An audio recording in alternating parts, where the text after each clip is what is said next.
Hi guys, in today's video I'm showing you how to use TikTok Time Warp Scan. The process is simple and easy, only thing you have to do is open your TikTok application.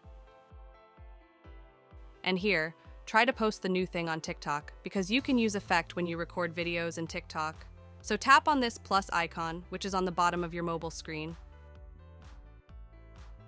The first thing is, swipe this to the right side for recording video, before recording a video.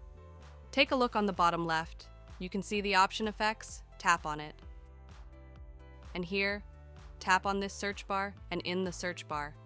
Write the same like I'm writing. After writing the name of effect, here you will see different effects of Time Warp Scan.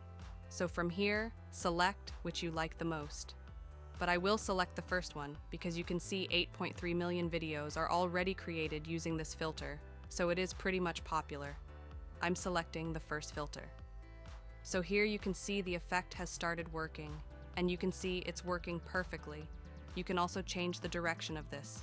If you tap on the screen, here you can see it is now changed to horizontal, and if you tap on again, you can see now vertical.